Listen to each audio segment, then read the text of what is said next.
자, 지금 제3지대 통합을 이뤄낸 개혁신당이 기존 당원들이 합당에 반대하면서 그 당내 반발 때문에 지금 혼란이 있고 내부 반발 조짐까지 드러나고 있습니다. 자, 이준석 공동대표는 통합개혁신당의 주류 시각은 기존 개혁신당 당원들의 생각이라고 봐야 된다 이러면서 좀 수습책을 지금 내고 있는데, 그러면서 정의당 출신 유호정 전 의원 또 배복주 전 부대표 문제를 언급했습니다.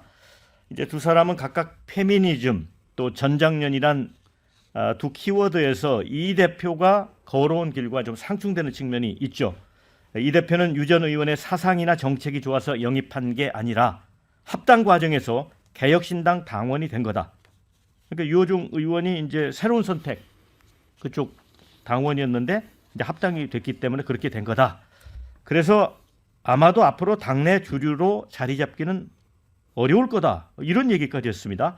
또 전장현의 지하철 불법 시위를 옹호해온 배복주 전 부대표는 개혁신당 당원과 지지자들이 환영할 인물은 아니다.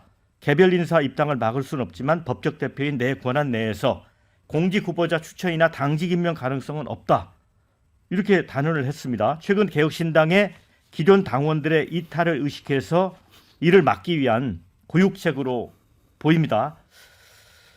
자, 이제 진중권 교수는 이걸 보고 이 대표가 코너에 몰렸다 이렇게 얘기를 했습니다. 개혁신당이 뭔가 좀 축축거리고 있는데, 자, 이종훈 평론가님 이거 어떻게 풀어야 됩니까? 네, 잘 풀어야죠. 네. 근데 역시 이제 사실은 지금 공동대표이기 때문에 이거는 이준석 공동대표만의 그 과제는 아니다 이렇게 생각하고요. 이낙연 공동대표, 기타 지금 지도부 모두의 이제 그 고민사항이다라고 저는 봅니다. 근데 사실은 어느 정도는 예상이 됐던 그런 일이고, 통합하는 과정에서 이런 일이 있을 거라고 하는 거를 아마 충분히 예상은 했을 거예요. 이제 그런데 어찌 됐건 이제 이게 현실로 닥친 상황에서는 여파를 최소화해야 되는 이제 그런 이제 과제가 있는 거고, 그렇죠. 그런 노력을 지금 하고 있는 것이다. 다 아시다시피 이준석 대표의 이제 그 주력 지지 그룹은 이른바 이대남, 예, 안티 페미니즘, 반페미, 이렇게 이제 특징이 이제 되지 않습니까? 이제 그런 아무래도 성향들이 있기 때문에 특히 이제 그 중에서도 좀 강성인 분들은 이번에 이제 통합 자체에 대해서도 아마 굉장히 부정적으로 바라보고 있을 겁니다. 그래서 내부적으로도 자강파와 통합파 이렇게 나눠서 굉장히 또 사실은 통합 이전에도 경론이 이제 벌어지기도 했었고 이제 그랬기 때문에 강성파의 이제 일부 이탈은 불가피한 것 같고, 다만 이걸 최소화하는 과정이다 이렇게 보고, 근데 또 다른 측면에서 보자면 그런 강경파들이 당의 주력이 되는 게 과연 바람직한가? 그거는 사실은 좀 다른 각도에서 볼 필요가 있다라고 생각을 해요. 그러니까 지금 이제 국민의힘도 그렇고 민주당도 그렇고 이제 강경파들이 주도하면서 특정 또 이렇게 팬덤이 형성돼서 그쪽으로 이렇게 가면서 논란이 또 굉장히 많이 되고 있고, 당의 통합을 또 저해하는 측면도 있거든요. 그래서 보기에 따라서는 그 강성 지지층들이 일부 빠져나가는 것이 향후의 어떤 통합된 형태의 정당의 그 민주적 운영에는 오히려 좀 보탬이 될 수도 있다 이렇게 생각합니다. 배 수장님, 네. 유호정 전 의원, 배복주 전 부대표 문제에 대해서 이준석 대표 발언을 보면 뭔가 좀 도망가는 듯한 모습이란 말이에요. 그렇죠. 그러니까 정면으로 이 문제를 풀어가는 게 아니고. 예. 그 팬덤이 의식되는 거죠. 예. 팬덤이 의식될 수밖에 없는 것이 결국 정치인이라는 것은 팬덤이라고 하는 이 지지층들, 강성 지지층들에게 민감할 수밖에 없는 것이 자기들이 얻는 정치적 이익이 있거든요. 왜냐하면 팬덤들이 작동했을 때 정치인의 또 주가가 올라가고, 또 어떤 의사결정을 할 때 자신을 절대적으로 결사적으로 지지해 주는 게 있기 때문에 그걸 외면하기는 참 쉽지 않습니다. 근데 이럴 때 어떻게 노련하게 대응하느냐가 중요한 거죠. 그러니까 무작정 버려라 이것도 아니고 그렇다고 해서 무작정 쫓아라 이것도 아니고 쫓아가라는 이야기도 아니고 어떻게 하느냐가 중요한데 문제는 지금 고민이 될 수밖에 없을 거예요. 당황스러울 겁니다. 일종의 우리가 말하는 뭐 멘탈 붕괴 같은 뭐 멘붕 상황일 수도 있는데 그런 이유는 뭐냐면 한국갤럽이 자체 조사로 지난 13일부터 15일까지 따끈따끈한 조사 결과죠. 오늘 소개해드린 모든 조사는 중앙선거론조사심의위원회 홈페이지에서 확인 가능합니다. 무선 전화 가상 번호 전화 면접 조사인데 자, 이 조사에서 보면은 이 정당 지지율에 대해서 물어봤습니다. 어느 정당을 지지하는지 네. 물어봤는데 국민의힘 37%, 예. 더불어민주당 31%, 개혁신당이 4%밖에 안 됩니다. 어허. 그러니까 그 적어도 두 자릿수 지지율은 되리라고 했는데 그랬다면 지지층들한테 조금 이제 이준석 대표도 내세울 그 봐라 그래도 자꾸 뭐 반발하는데 지지율이라도 높지 않느냐.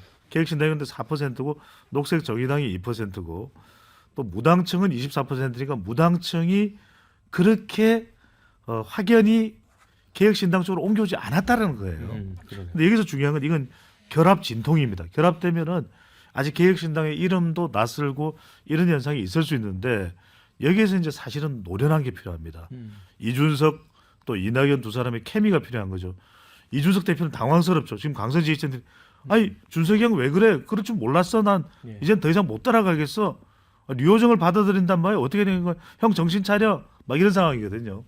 근데 반면에 이런 상황에서 이낙연 전 총리가 또 많이 거들면 좋은데 또 서로 간에 또 이 정치 색깔이 다르다 보니까 이준석 대표가 어떤 이야기를 하냐면 뭐 세대 차이 난다 이런 이야기 하거든요. 근데 이낙연 전 총리는 반응 속도가 빠른 사람이 아니죠. 가령 우리가 어떤 질문을 해도 이준석 대표는 우리 박영원 앵커 질문 끝나기도 전에 답 시작해요. 근데 이낙연 전 총리는 약간 0.5초 뜸을 들인 다음에 곰곰이 좀 생각해 보겠습니다.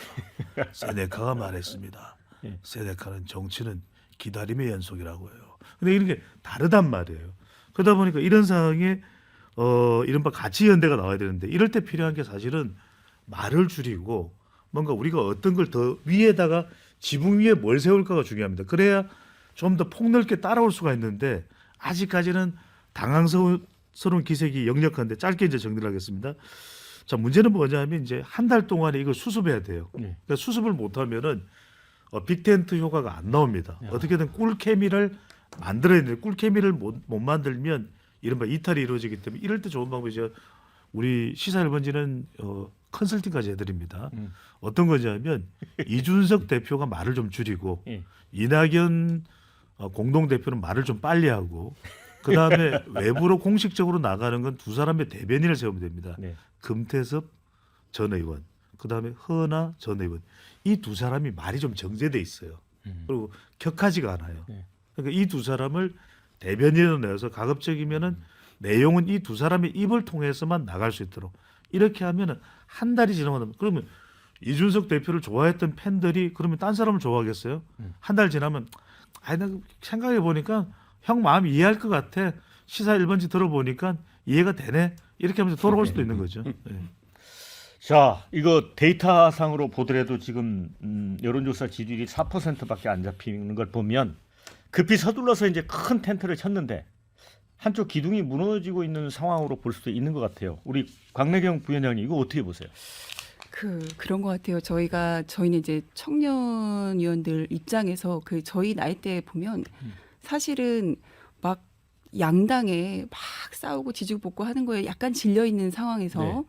뭐가 하나 나왔어. 제3지대라는 곳이 나와서 유권자 입장에서 뭔가 하나를 더 선택할 수 있는 기회가 주어졌다는 지점에서 굉장히 반가웠거든요. 네. 그래서 기대도 있고 그리고 뭘 할래나 이렇게 이제 관망하는 게 있었는데 실제로 어제 이제 이준석 대표의 입에서 나온 이야기들을 들어보면 사실은 좀 실망보다는 이제 절망적인 거예요. 왜냐하면 뭐 유호정 전 의원의 그런 이념이랑 다르다. 배복주 전 부대변인과 뭔가 생각이 다 전장현 그 행동에 대해서 비판적이다 이런 것을 떠나서 네. 그 안에 내부에 들어온 모든 사람들의 그 당원으로서 그리고 공동 대표로서 그 역할들은 분명히 있다고 보거든요. 근데 그 부분들을 사람들이 간과하지 않아요.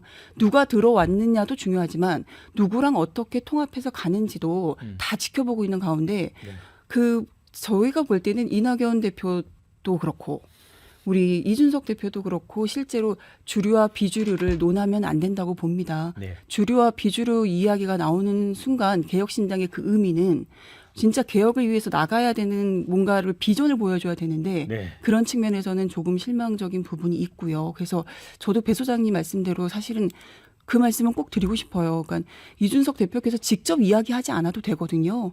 직접 이야기하는 부분에서의 마이너스 효과가 너무 크기 때문에 그 부분에 대해서 자꾸 절망을 하게 되는 거예요.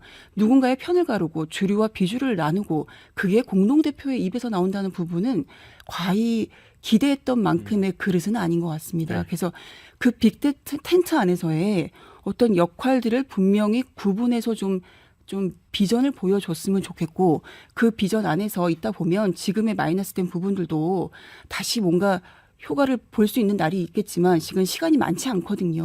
그렇기 때문에 역할 분담과 또 함께 지금 제발 그 안에서 내부 총질을 하는 그 모습은 기대했던 바와는 다르다라는 부분 분명히 말씀드리고 싶습니다. 네, 우리 광래경 부위원장님이 좀 중요한 지점을 말씀을 하신 것 같아요. 이준석 대표가 이 두 사람에 대해서 공직 후보자 추천, 당직 임명 가능성은 없다. 주류가 못 될 거다. 비주류일 거다. 이 부분을 지적을 했는데 이거는 사실 당의 지도자 입장에서 보면 어떨까 이런 발언이? 전혀 리더답지 못하고 저 국어사전에도 있는 말이지만 찌질하죠. 이 태도는 통합 전의 개혁신당의 논조잖아요. 그러면 왜 통합을 했냔 말이죠. 통합을 했으면 논조가 바뀌어야 되잖아요. 하던 대로 할 거면 할 필요가 없거든요. 그러니까 근본적인 거는 류호정 배복주 이런 분들이 있는 게 문제가 아니에요. 예. 이게 뭐 하는 당이냐는 거죠. 진보인지 보수인지 이 사람들이 얘기하는 거는 제 3세력들의 존재로 양당 정치를 청산하는 게 비전이다 이렇게 얘기하거든요. 그거는 정당의 가치 이념 비전이 아니에요. 그냥 정계 개편의 한 양태일 뿐이고 원내 구성의 한 모양일 뿐이에요. 선거 결과에 따라 얼마든지 달라지는 거지 정당이 지향한다고 해가지고 고정되는 가치가 아니거든요. 아니, 이준석 대표의 전 지지층이 어떤 사람들이냐면 문재인 정부에 실망해서 돌아선 사람들이거든요.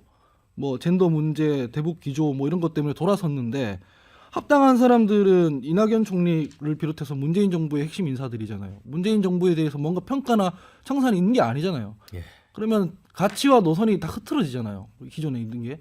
이거를 리더가 정리를 해야 되는데 우리가 왜 이 방향의 통합을 하는지를 지지자들한테 설득을 해야 되는데 그런 과정 하나도 없이 여의도 정치 그대로 그냥 그 선거 유불리에 따라서 합당해놓고 이제 와서 그 당대표라는 사람이 자기 당의 구성원들에 대해서 이런 공격을 해서 책임 회피를 한다. 아마 수습이 잘 안 될 겁니다. 네. 저 이종훈 평론가님 한 1분 정도 네. 의견 듣고 다음 주제로 가겠습니다. 네. 저는 두 가지 정도 해야 될 것 같아요. 예. 이제 가장 중요한 것은 사실은 지금 개혁신당이 초기에 창당하고 나서 국민적 관심을 이제 끌었던 부분이 이른바 개혁정책 일련의 정책들을 발표하면서 그렇죠. 이제 주목도를 굉장히 높였던 바가 있고 사실은 이제 그 기조하에서 통합도 좀 가자 이렇게 이야기했던 거 아니잖아요. 네. 아니요. 그러니까 정치공학적인 이런 통합 말고 일종의 가치연대. 그래서 이제 정책적인 그런 그 합의점 이런 걸 기반으로 해서 이제 통합을 하자라고 이제 얘기를 했고 나머지 세력들도 거기에 동조를 하면서 이제 이게 통합이 이루어졌다는 거죠. 그런데 지금 통합되고 나서는 그 이후에 계속 후속타가 나와야 되는데 지금 이른바 개혁정책 시리즈가 지금 중단이 돼 버렸어요. 저는 이게 상당히 좀 그 타격 요인이 좀 되고 있다라고 저는 보거든요. 그러니까 개혁신당 조금 전에도 말씀하셨듯이 개혁신당을 그러면 이제 통합을 해서 된 형태로 만들었으면 그럼 당신들의 색깔은 뭐냐, 뭘 하고자 하는 거냐, 이걸 이제 다들 이제 지켜보고 있는 거잖아요. 그 상태에서 빨리 서로 이제 의제 조율을 끝내고 이 지금 1년의 그 개혁정책 시리즈가 계속 나와야 된다. 네. 그게 조금 좀 미흡한 네. 게 아닌가 이렇게 생각합니다. 자, 댓글 여론 읽어드리고 토론 진행하겠습니다. 배룡찬 소장님, 공짜 컨설팅 최고입니다. 아유, 글 있고요. 신당이라는 국민과의 약속을 버리고 읽어드려야 되는데 사쿠라당을 만들었으니 지지자들이 믿고 따를 수 있을까요? 이런 의견이 있습니다. 합당은 용광로 같이 녹여내는 거라서 갈등이 불가피할 것 같습니다. 인고의 시기 지나면 극복되리라 봅니다. 이런 의견도 있습니다. 자, 그래도 보조금 6억 챙겼지 않습니까? 잘 해보십시오. 이런 의견도 있고요. 신당의 시작과 행동은 신선합니다. 그게 사라졌으니 바람몰이는커녕 현재 지지자도 지키기 어려울 듯하다. 중도층이 거대 양당으로 가지 않고 관망 중이니 개혁신당으로 갈지는 두고 봅시다. 이런 중립적인 의견도 있습니다.